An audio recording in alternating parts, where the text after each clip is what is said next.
Good evening, good afternoon, good morning, wherever you're tuning in for this wonderful event, 7 Reasons Why Being on a Board is Good for Your Career. So we all know at the moment, women are and men are struggling to keep up with the current demands of their career because we're in an ever-changing environment. But one of the things that is constant is getting yourself on a board is probably one of the best things you can do for your career.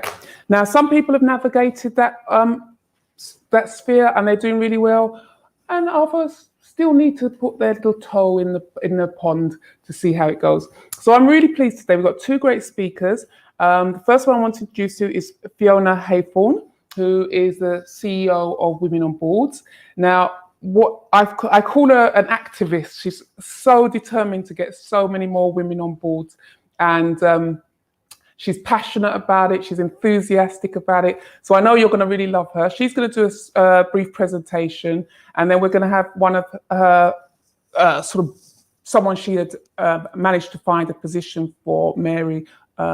And Mary will introduce herself a bit later on. She'll join us a bit later. But what I really want from you is to put questions, comments, anything you need to know. No comment, no question is silly. It's all about getting as much information as you can out of today. So without further ado, because we were running a bit slightly late, I would like to ask Fiona to join us. Fiona? Good afternoon and welcome. Delighted to be here, and I look forward to, I hope, inspiring you all to take on questions. Yeah, just before we start, I know we have had many conversations. Do you think there's a greater appetite for boards now, for people taking board positions? Well, I think the key point is there's a board position out there for everyone. I'm just getting a bit of feedback. I don't know whether you're hearing the same thing. No. Is it clear? Yeah. Okay. There is a board position there for everyone, and for the Boardroom Matters, it sets the culture, the tone, the strategy of an organisation. So there's a lot of demand for diversity in the boardroom. When I mean diversity, I mean diversity of thought, not just female diversity, but male diversity, and people from different backgrounds with different experiences. So I wish to inspire thousands of people to join boardrooms because it matters. It doesn't matter how old you are. It's interesting saying, because it's a new narrative around diversity, because I think that it's been, we've been in the game for over 20 years, and we now know there needs to be a change. And I think the change in the language and I'm changing the understanding, because obviously we've got this intergenerational issue coming up, and it's their beliefs, their outlooks, their values are completely different to the generation before. So I think that they bring a fresh, innovative insight. But as I say, us mature like wine, we've got the processes, we've got the experience and everything. So it's a good match for everyone. But let's get you jumped in. Are you ready to start? Yeah, I'm ready. And I think if we mute you, the feedback I know some people are hearing will stop. What did she say? Yep. You ready? Okay, so, I'm ready to go. So I've got my PowerPoint ready. You're ready to go? Go for it, girl. We're not that formal here. Just go for it. Great. So the main thing I want to say is there are 7 reasons. I don't know, Sonia, can you mute yourself or can you be muted? I think we'll stop the feedback. Perfect. I believe there are 7 reasons why being on a board is good for you in terms of your career and development. It's also good for society, because the boardroom, certainly in our community boards, but all the way up to our listed boards, need to reflect the society they serve, whether it's customers, whether it's employees, or even their suppliers. And there's a lot of discussion about being on a board. And what's really interesting is if you join a board before the age of 28, you're more likely to have had exposure to leadership and all the governance issues that happens even on a tiny community board. And it's more likely to enable you to get to the top of your company. So I'll be going through 7 reasons why I believe it's good for you. But why did I set up an organisation called Women on Boards in the UK in 2012? I set it up because I really care about access to information. Opening the tin lid, telling people what really goes on in the boardroom if you haven't been on a board before, but also transparently advertising board vacancies for free. Because whilst people talk about the boardroom and they talk about wanting diversity of thought, where do you find those board roles? And still today, most board positions are not transparently advertised, and I believe they should be. So I've set up a website through my partners in Australia called Women on Boards, and we advertise board vacancies for free. So if you know anybody who's looking for a board position, tell them they can, a board trustee or governor, tell them they can advertise. And I'm super proud because since I launched this in the UK, I have advertised over 20,000 board positions for free. And you'd think headhunters would be rushing towards us advertising their board vacancies, and yet still today only a few headhunters will transparently advertise. So just to give you an idea, before I go for the 7 reasons, this is what our vacancy board looks like. So we have about 300 vacancies on our website at any one time, which you can look at. And if you click on any of these links, you can see the detail of what a company is looking for. So this is a company called Eco Hydro, and they were more of a startup, actually in hand sanitizers, and they were looking for new board directors last year. And I think it's very empowering to read board positions, whether it's a charity trustee, a sports board, or in this case, a small listed organization, because it really, really helps you see what boards are looking for if you haven't had exposure to the boardroom. I also believe in impact. There's no point doing this without having a success. And we have about 7 success stories a week.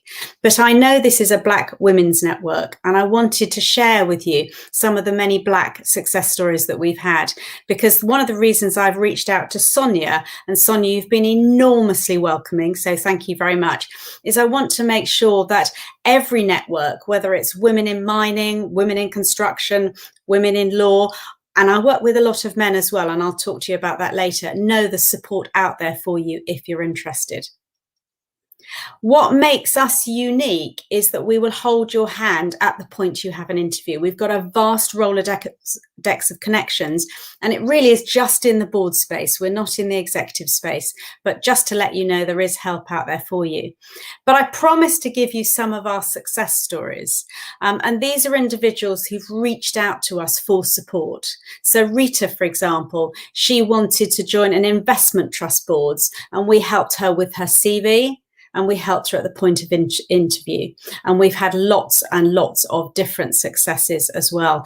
Sally Penny, the middle one here, I'm going to mention Karen Finlayson later, who works at PwC. She's a barrister. I met her in Manchester, never thought about joining a board. And she's on multiple boards now alongside her day job. It's really helping her connect for her business and for her clients. But I think her first board position was a school governing board. And talk about never too young. She came to one of our workshops within 7 days of having a baby. So during that sort of bit of a career break, she thought she'd do a bit of self-learning. So there are lots of success stories. And when I talk about success, I often introduce you to people who are not necessarily on FTSE boards or big public sector boards. I want to introduce you to people like you. And that's why I'm really, really pleased that Mary will be joining us very, very shortly. Now, Mary is a young executive working at PwC. She's on the consultancy side, and she's also leading their Fintech Accelerator Programme within PwC. And our organisation works with a lot of big corporates, and I view it as planting seeds about the boardroom from a young age. Why shouldn't Mary know about the boardroom? Why shouldn't she have knowledge of the boardroom of PwC, for example? It may be a partnership, but they do have a governing structure. So we inspired Mary to think about the boardroom from a career perspective for her, informing her you're never too young. Clearly, the older that you are, the more wisdom and experience that you have, and there's more things you can share with boards.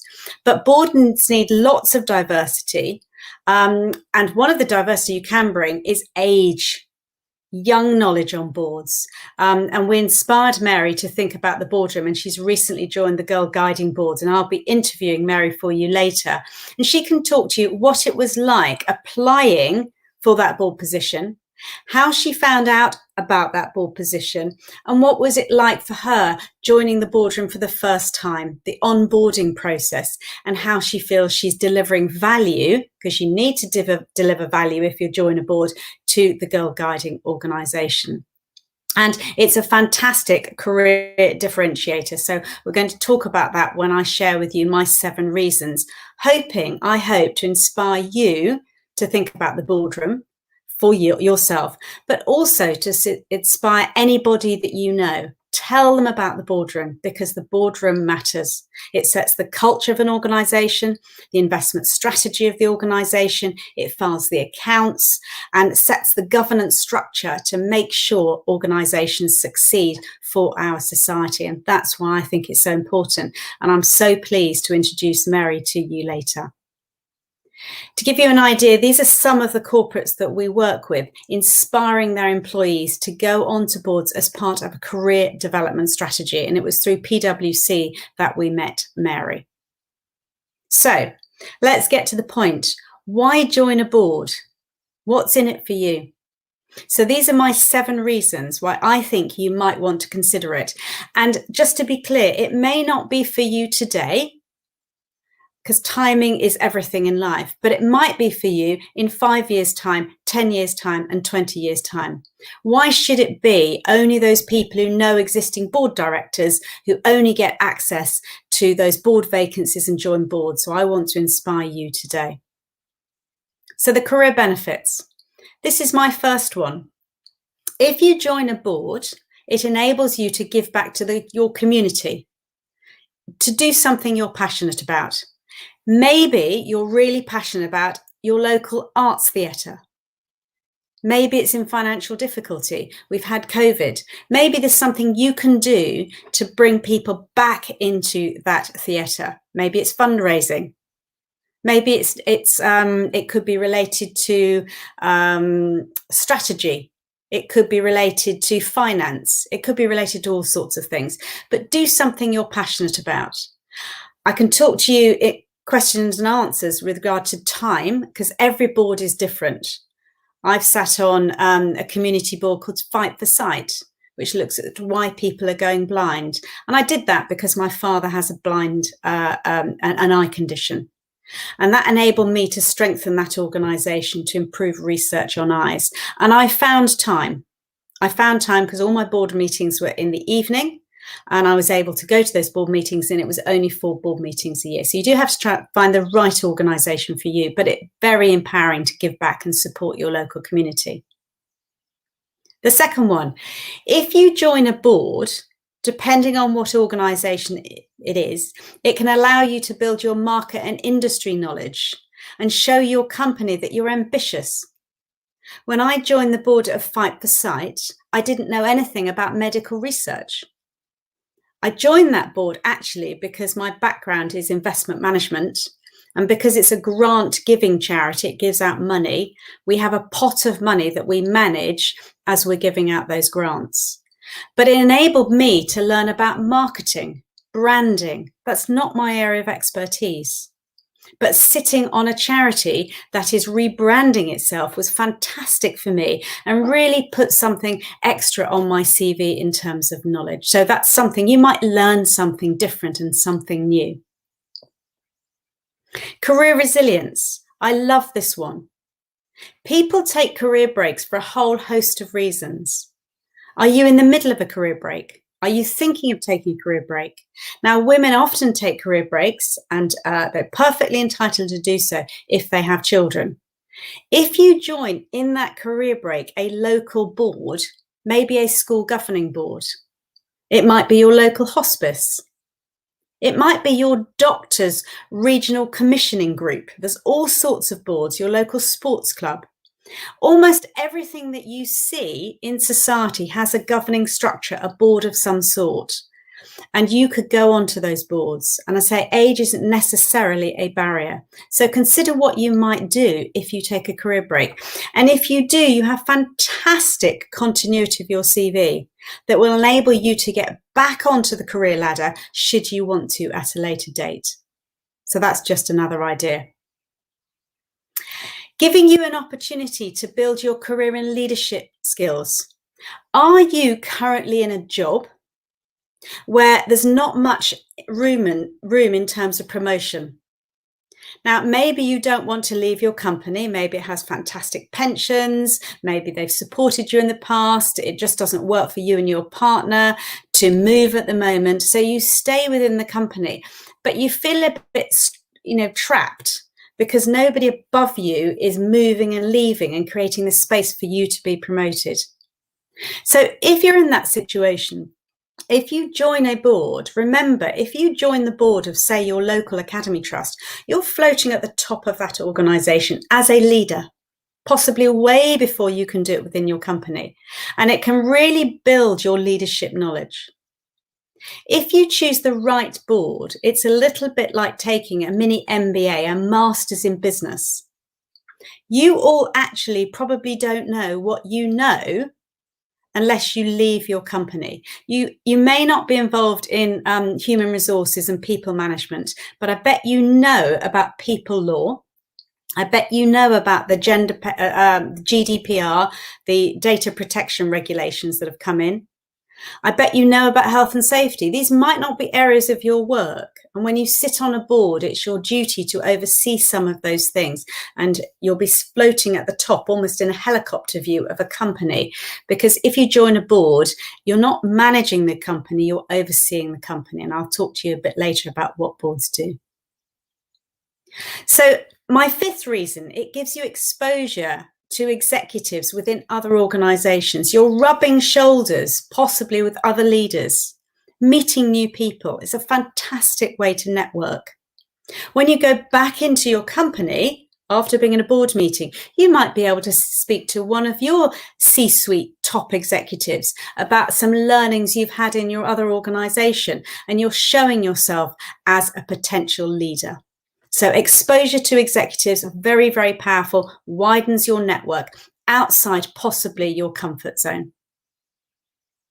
And here's another key one, and this will be really key for Mary when we talk to Mary later, a point of difference on your CV. If you've got two people, let's take PwC an example, two people wanting to be promoted to a directorship position or possibly to become a partner, and you can't differentiate between these two exceptional individuals, it is very likely that the person who's got a board position in the community, only a small board position, might get promoted faster than somebody who hasn't, because they have differentiated themselves. So it's a fantastic point of difference on your CV, not just in terms of a career break, but should you be doing something else as well.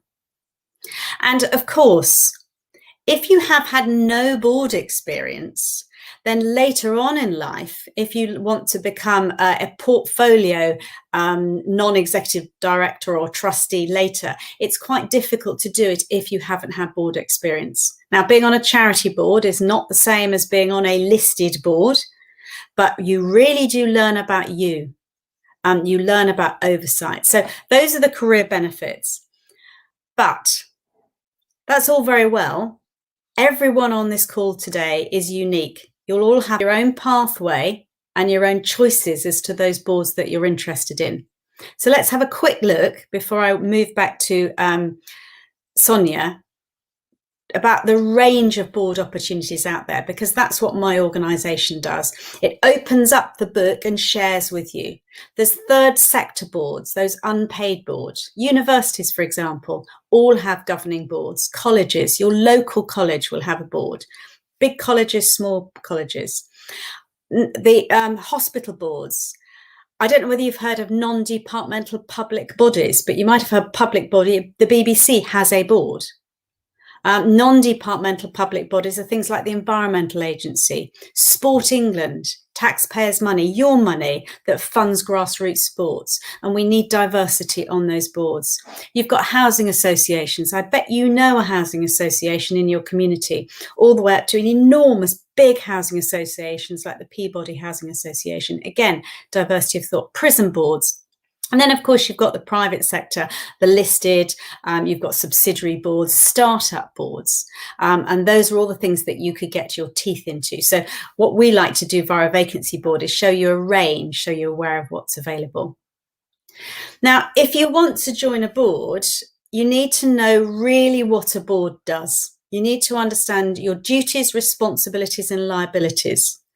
Most people actually learn about the boardroom on the job. But if you haven't had exposure to the boardroom, it will be harder for you to sell your board value add. So demystifying that's really important. You don't need to go on a big governance course and get a big certificate. It's lovely if you can afford to do that. Lots of people get board positions from who they know. Boards are beginning to open up to people that they don't know, thankfully, beginning to, but you will need to understand your responsibilities and liabilities, and we can help you there. You'll also need to understand, what does a non-executive director really do? Because you've got a duty to file your accounts, but you must make sure that you understand it's noses in and fingers out, because you're not there to run an organisation, and therefore your behaviour matters, and understanding your personality and how you can support an organisation. And I'll show you a couple of slides briefly in a minute. Headhunters are often not involved unless they're really big organisations. So don't think headhunters are the only thing that you need to know about.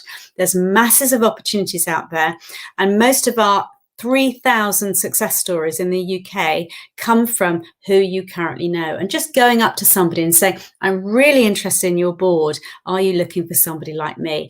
And then it's also about doing yourself justice and writing a good board CV. And that's really what my organisation specialise in. So if you're interested, I'm very happy to help. But don't overcomplicate it. Sonia and I were discussing this. Boards only do two things: conformance, abiding by the law, following health and safety regulations, filing your accounts with Companies Act, making sure you're doing the right thing by your regulator, whoever your regulator is. And the other thing is performance, strategy, and stargazing. And if you join a board, you're either one type of governor, trustee, director, or another type. And there's various multiples within that. So you're there to scrutinise, challenge, and support. How a director is selected, there should be a selection criteria, and more boards are putting clear selection criteria. It shouldn't just be about who you know, but it is about your personality and understanding the boardroom and your skills. And what I want to do is to give you all confidence to be a convincing self-advocate. And if you need help, Sonia is kindly introducing you to my network today. But don't oversweat it. Boards are looking for people with common sense. Yes, they want to know your sector knowledge, your professional expertise. If you've had board experience before, will help, but there's lots of ways to get a board position. So be confident and be brave. I do lots of podcasts. Sonia does some super podcasts, which is how I came across her. But one of my favourite podcasts is Karen Finlayson, a black partner in Leeds, talking about engaging with Doncaster College and why she's on multiple boards. And it's great to see her career accelerate at PwC. So lots of help. We'll help you if you're interested. It's about getting started, that seed of idea, how you'll add value in the board, understand a vacancy board and how to connect to get your own vacancies, and then director connections and getting serious. And that's where we'll help you if you're interested. But I just want to inspire you today. I've got lots of guest presenters, and I think diversity in my presenters is very, very important. So people from Scotland, people from Wales, people from Manchester, and Sonia, who was based in London, but is now based in Sheffield. So if you're interested, know there's help out there for you.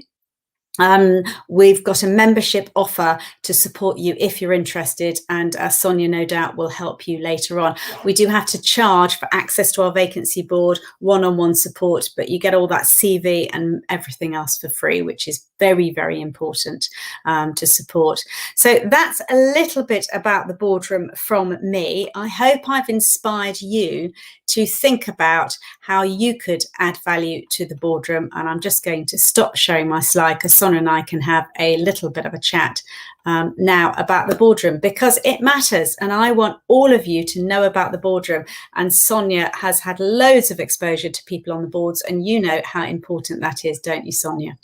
Yeah, I think I think one of the challenges for people to take that first step. And oftentimes I say it's quite simple. Sit on your school board, the hospitals, especially when you look at how they deliver services or they map services. If you don't have a voice, then you will actually get left out in the end. And I just think it's really important that people do play a part rather than complaining about the services. So that's the first step. I mean, what do you feel? I think you're absolutely right. And that's why my job is to demystify the role of the board, because common sense is key. It's having the confidence to ask that important question. Why do we do it like that? Exactly. And making sure you question. Sorry. What I was going to say to you, when you talk about demystifying it, and I think, do you think there's a reason why there's this sort of mystery that it's been set up to be mysterious, so it's like another secret club, but now it cannot operate, it cannot function like that anymore, and this is probably why there's so much demand? I think there's a challenge to say that boards need to represent the societies that they serve. I think things like the Parker Review, looking at colour on boards, and you and I know that it's not just about looking at ethnic diversity on boards. Everything is in a different segment, and we need to make sure our boards represent our society, and it's absolutely crucial that we get that right. And that's why Mary stepping up to be on a board for the first time is going to transform her career, and it's really, really important. So the key thing is that companies talk about diversity, but we often think about those FTSE boards. So what I try and do, and I think what's great about what you're trying to do, is to introduce people to, I've been on those FTSE panels, and it's like they're telling me I'm not good enough. No, that's not good enough. Get different voices. But isn't that feeding that imposter syndrome mentality, isn't it? When you say, oh, I'm not good enough, I'm not good enough. Yes, and there's something called minorities, male minorities, female minorities, often feel they need to be competent before they're confident enough to take a stretch job. And if you're joining a board for the first time, it's a stretch because it's different. So we need to give them that competency. And we often train people on what to say at the point of interview. And you'll often get asked, have you been on a board before? And the answer should always be, I've had extensive exposure to the boardroom, because the chances are you have. You don't have to have been in the boardroom to have had exposure and knowledge to the boardroom. And a lot of people have had exposure, but they haven't really thought about their proxy board knowledge. And what do you mean by the proxy board knowledge? Sorry. So, for example, you might have reported to a board. So, for example, I manage some pension fund money, and every month I had to go and report about the performance of that pension fund money to the board of the pension. Now, I would have said, if somebody asked me, I have no board exposure. I've never sat on a board. The reality is I'd attended multiple board meetings. Now, if you're on a board, you're normally on a committee. I wonder how many companies you've had exposure to committees, a risk register, a financial committee, a marketing committee, all of which reported into the board. The minute you think of it like that, you actually have had proxy board experience. And it's interesting because it means that we have to really revisit and actually reframe the way we look at our CV, because I think, we used to have an old-fashioned way of, I worked here for this and these are the responsibilities, and they were keywords that we used all the time.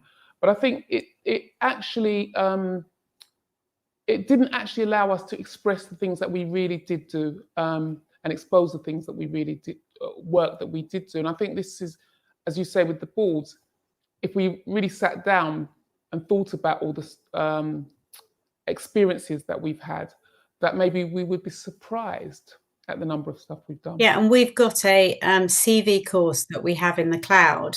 When I look at a board CV, I don't want to know all about your day job. I want to know your board value add. What is it? Yeah. And if you've had proxy board experience, actual board experience, then you put it right at the top. And it's difficult to write a good board CV, but really, really important to understand it's different. Okay, so it goes back to, I have this niggling feeling. So what is the number one misconception about having a board position, taking a board position? Well, the first thing is to realise there's a board out there for everyone. So a lot of people think it's only for older people. I don't know whether you've come across Alison Rose, but she's the chief exec of NatWest Bank. Now, I asked Alison Rose, when was the first board you went on? She was 15 years of age. She was a lifeguard in the southwest of England, and somebody wanted lifeguard representatives on her board. So I think the misconception is it's not for me. And board positions historically were passed around by who you knew. And some say, oh, you'd be great on our board. Oh, I don't know anything about the board. Oh, yeah, I'll explain to you. I'll help you. Whereas actually, we want everyone to think, no, I'm entitled to be on a board. It's not difficult. I can read a book, asking sensible questions. And that's thinking about that. And a lot of people think they need a certificate. They need to be an expert. They need to have sat on boards before. Not true. And that's what our Get On Board workshop's all about. And it's interesting because I remember when I sat on the Ministry of Defence board and I was invited, and you know me, I don't even think about it. I was just like, oh yeah, no worries, I'll go and do this. And then rocked up, and you had all these admirals, all these really high sort of positions, and I was like, oh, what have I done? Because I just thought I'm rocking up to another meeting. And I remember them going around the table for everyone to do their introductions, and someone was doing a presentation, and one of the guys said, stop, you're out by 0.2%. That means your presentation is flawed, therefore there is no point going on. And I was like, what kind of people are these? And then they came to me and I was like, well, let's just get on with it. I mean, I killed it, but the reality is they wanted something different. And I remember the head of HR said, it was really refreshing, because he said, why don't people want to come, especially like diverse communities want to join MOD? And I said, you're just not sexy enough. Why would they want to come and join your organisation? And he said, that stuck in his head. I don't know whether Mary is here yet, because we're going to be talking to Mary, but what's crucial, people say they want diversity of thought on boards, but they need to onboard people and welcome them. They need to be consciously inclusive. So when Sonia comes onto the board, they need to say, Sonia, we will welcome your perspective. What do you think about that? Now, that is good engagement and good meeting management. And so when you're choosing a board, make sure that you do your due diligence. Yes. Do you like them? Because you're collectively responsible for what happens in that organisation. And do you want to sit around the table with somebody who doesn't respect you, doesn't want you? And I remember talking to Karen Finlayson at PwC about this, and she describes herself as a beacon of light. She has a strong sense of self. She doesn't mind if people don't want her there, because she understands what she's there to do. Mm-hmm. And I think it's having that confidence in the personality, because, they always talk about corporate culture. We want you because we're looking for creativity and innovation. But if it hit them on the head, they wouldn't even know what it was, And So I think that times are changing, and it's almost as if we've got to change just as much as the companies have to change. We have to change the way we think as well, and about how we present ourselves and how we show up. I think that's the most important thing. How do we show up? And if they talk about inclusivity, then do I belong? That's the thing you've got to remember. Do I belong here? And that's the key. Yeah, and it's so important that I remember talking to somebody who was joining the board of a large university in the northwest of England, and she was a little bit scared about her interview, and she said, "I'm really worried. I don't know anything about university boards." And we give morale boosting chats to get people over the line, and we said, "Janet, don't worry about that, because they're not employing you for your knowledge of university governance. They've got loads of those. They're employing you because you're one of the largest employers in the northwest of England. They're employing you for your change management skills. They're employing you for your engagement digital knowledge with young people. Why are they doing it?" And that's what helps people get them over the line. I looks like Mary's here, which is great. If we want to bring Mary in.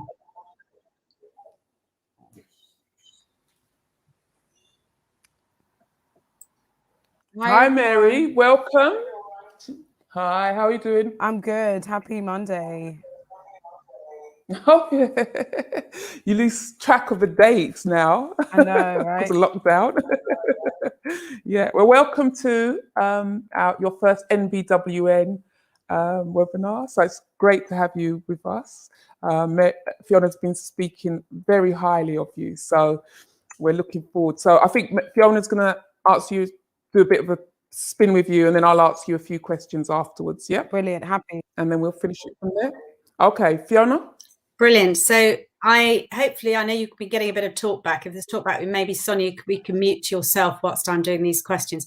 Mary, what inspired you to join a board? We met at PwC, and I was talking to you about the boardroom. You attended a workshop. So talk to us about how you felt, what made you think about the boardroom. And I know you've joined the board of Girl Guiding recently. So tell us a little bit about your whole experience and why you did it and what you've learned from it. Yeah, sure. Thanks so much, Fiona, and great to speak to everyone today. Hope everyone is safe and well. I'm really honoured to share with you all. For me, joining a board was a really conscious decision. I felt like I was at the stage in my career where I really wanted to have utilized the experience and skills that I'd gained to date as a consultant and all the other things that I do outside of work as well, and really provide a charity with the support that I think they really need. And I wanted to find a charity that I had an affinity with, a passion with. And when I was approached about this opportunity with Girl Guiding, I thought it just sounded so perfect. So I was a guide and a brownie when I was younger.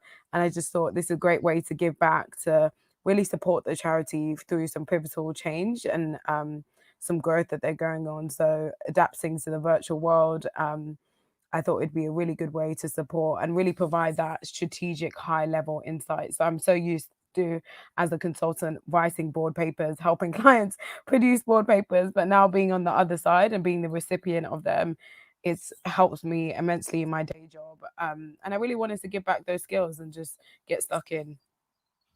So how did you hear about the board position? Because most boards don't transparently advertise, and we want more people to tell everyone they're interested in boardroom so that somebody taps you on the shoulder. But I think you saw it on LinkedIn or somebody approached you. So how did that happen?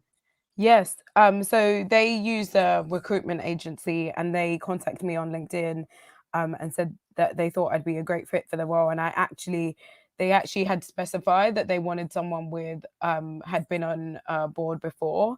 So I immediately said, I don't think I'm the right fit. And they said, actually, we think your profile is great, so just interview anyway. And I have sat on a youth board before for a charity. So that kind of gave me some confidence, and I thought, let me just interview anyway.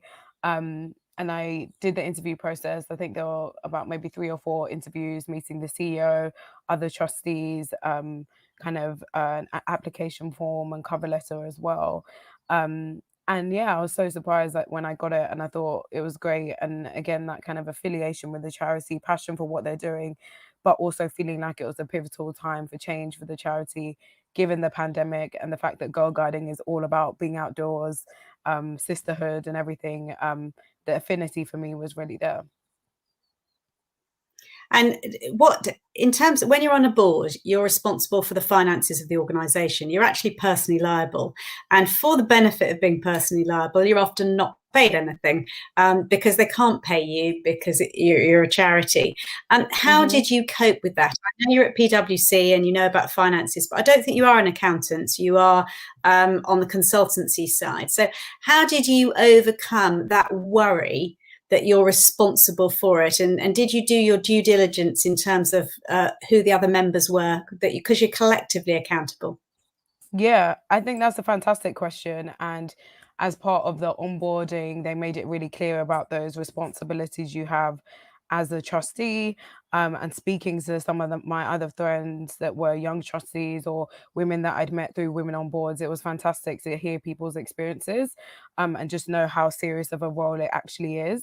And I think for me, it was really that validation of understanding how much I was taking on that made me realize it's so important to work for a charity for free, that you're really passionate about the cause and what they're trying to do, because that will give you the extra enthusiasm to turn up for free on sometimes at the weekend when you want to sleep in or lie in, and to really support them through the change that they're going through. So yeah, it's been a really great process to learn more about that and recognize the challenges and pros of that as well. So do, Sonia, come back in if there are questions that you want to ask or cut I'm from ready the audience. for You're you, on mute. Mary. No, I wanted to get let you do your thing, and then I'll just come in now. And right, Mary, how do you feel getting on these boards has changed your confidence in terms of your career projection for the future? Brilliant question. Thank you, Sonia. I think I can say it's made a big difference to my confidence. As a board member or a trustee, you need to have your value is in your challenging in a helpful way for the charity and questioning things. You can't have full oversight. You're not a full-time member of staff. And just being able to challenge things that you don't think add up, or question the ways of working or the ways of things are being done in a helpful way based on your experience and any hunch that you have is really helpful. And that act of kind of challenging things, going to meetings, reading documents cold and expecting to speak to them as if you were like a member of the exec, basically, has been a really useful exercise. And it's given me more confidence for when I'm in kind of C-level conversations in my day job as well. So it's been fantastic in terms of that oversight and that confidence building that has to come with challenging, being curious, and tapping into any hunches you have about things that don't seem quite right. And I would say additionally, yeah, it's really hard. Like you're not part of the business, but you're expected to be vested in kind of the business and the charity doing the best that it can. So really knowing where you would like more information or you would challenge the way things are done is really important as well. It's interesting how, we've got this new generation of millennials coming into the workplace. How would you encourage more of them to get involved in? Can you believe the sound came up with? How would you encourage any more millennials to take up board positions? I can't believe that happened. That's what happens when you're a baby boomer, Generation X. You forget things like that. So yeah, how would you encourage more millennials to consider taking up board positions earlier, or really taking a serious look at their careers? Because I hear a lot of them moaning about, oh, I can't get promotion, oh, it's slow, but are they how do we get them to be more proactive? That's a fantastic question. Thank you, Sonia. I think for me, I was just so startled reading the stats that the average age of a charity trustee in the UK is 57.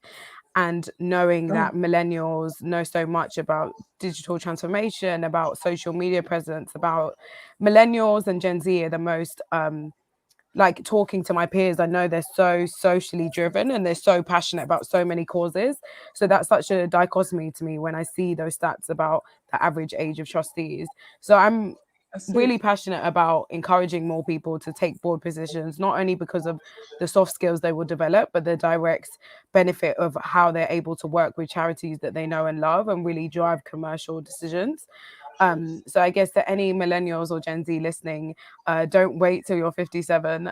There's value that you can add now. Your perspective is really useful.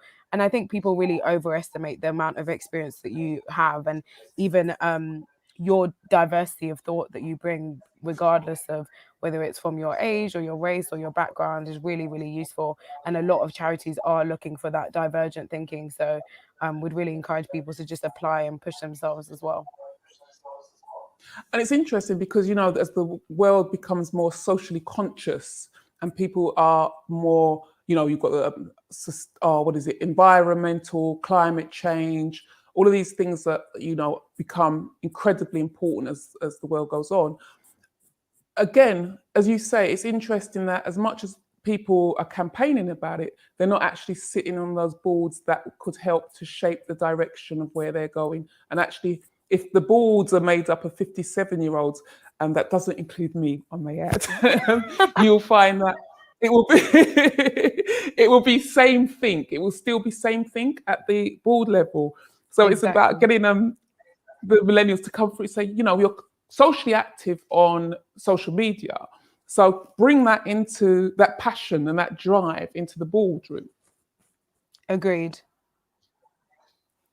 Is that it?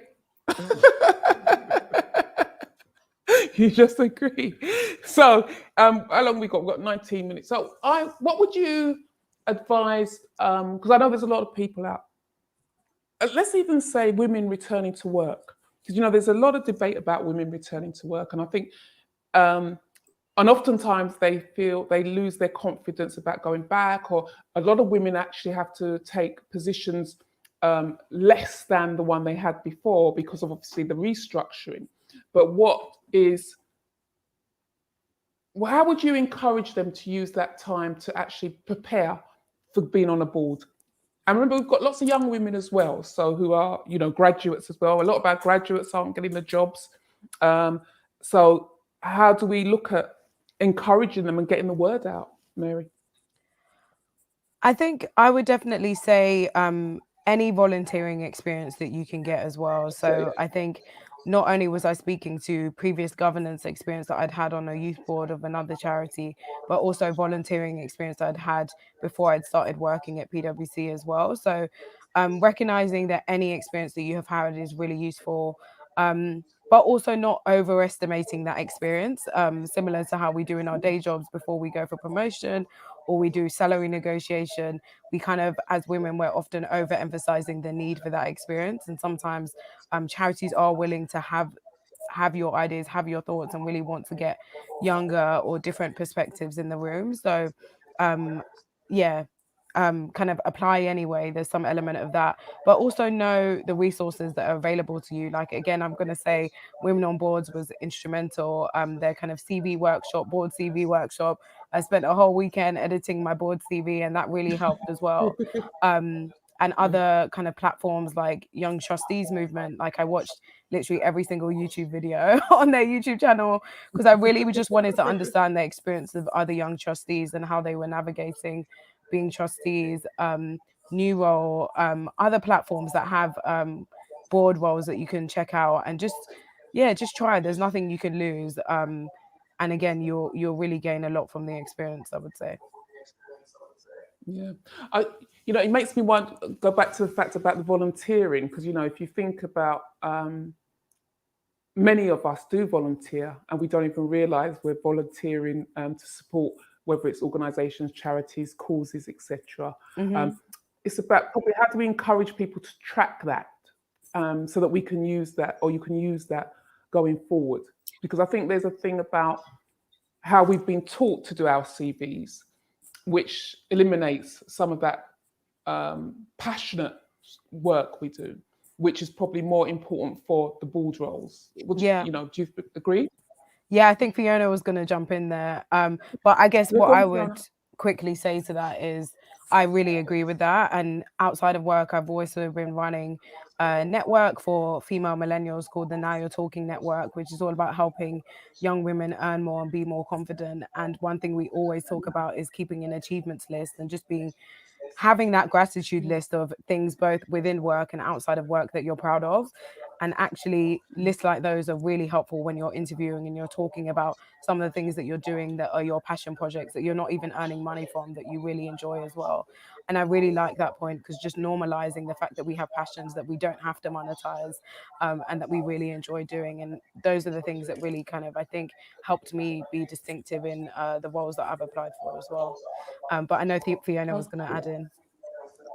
I was just purely going to say that if you're young, you mentioned about getting involved in your local charity. You can turn up to an event, and when you turn up to a charitable event, you can say, "Oh, could somebody introduce me to the chief executive? Are there any trustees here?" And go up to them and ask them what they do. What do you do? How does it work? What's the governance structure? And then just, so I'm really interested in helping. And there's something that NatWest do, and PwC do it a little bit as well, I know, is something called the empty chair. Can I come and observe a meeting? Can I come and watch? And then that gets you beautifully engaged. But one question, I'm sure Sonny's got more coming thing. How has it affected your career at PwC going on to board? How aware are people within your firm that you're different and you've done something different? Another brilliant question. I would say, firstly, definitely the confidence that you get as a trustee. I remember one of our first meetings, the CEO actually said, "Oh, I work for the trustees." And I was like, "Oh my God, no way, that can't be true." But it's true. Like, as a trustee, the CEO is accountable to you and you're kind of challenging the way that they're running the charity. And that was really astounding to me. And I think that, again, with the confidence, has really helped me in my day job. But also, once I shared about the fact that I was a board of trustees for Girl Guiding with my colleagues, had all these great kind of anecdotal stories. And obviously, it's the largest charity in the UK for girls and women. So people who'd said they'd been brownies or they're kind of guide lead in their local area. So I got really good connections, and that further helped me in my own organization as well. So from being able to build more relationships, even internally in the organization, that has been brilliant as well. I believe this question is coming from, but one thing that popped in my mind: LinkedIn profiles. Make sure your LinkedIn profile is up to date, it's professionally done, and no wedding pictures with you drinking a glass of champagne. Professional headshots. I can't bear it when I see it. But I was told the psychology was, all right, here's our question. I'd like to understand how Mary, being a Black woman, impacted on her being the board, or did it not matter? Thank you, Carleen. Thank you, Carleen. I think that's a brilliant question. I think I would say in my situation, it really did make a difference. So the role that I came in, they particularly were looking for some particular skills as they were getting on onboarding 4 new trustees, and they were looking for skills around diversity, inclusion, digital transformation. And those were things that my whole day job is about: digital transformation with financial services companies. So that ticked that box. And diversity, inclusion, I've also been running the Multicultural Business Network, which is one of our employee networks at PwC. So ticking both of those boxes and being able to translate those experiences for the charity, I would say being a Black woman has been absolutely beneficial, being able to provide that different perspective with the charity that has really got a vested interest in changing the makeup of its organization, particularly at the senior leadership levels, and also with volunteers. I think I'm sure it's fine to say this, but for anyone who knows Girl Guiding well, the archetype of Girl Guiding is kind of like middle-class white women. A lot of the meetings take place in churches, and we're going through a really exciting time. We literally launched our diversity and inclusion statement last week, which is really about rebranding Girl Guiding. We want to make it inclusive for girls all around the UK, regardless of background, regardless of faith, regardless of what they look like. And I'm super excited to be working with the board, other trustees, and the execs at the charity and provide my perspective around, does this language feel right? Are we doing the right thing? Are we going far enough with our D&I strategy? And I know that from a D&I perspective, more and more charities and companies are thinking about diversity and inclusion. So any Black women on this call all right. today. Sorry to cut you. Yeah, sorry. Sorry to cut. We've got one more question. So we've only got about 2 minutes left. So I want to get that second question in. Yes. I'd like to ask Fiona, not everyone is extrovert and confident like you. Mary or Sonia, how would you encourage a shy introvert person into this environment? We've got about 2 minutes. Wow. I would say I'm like a bit of an extrovert introvert.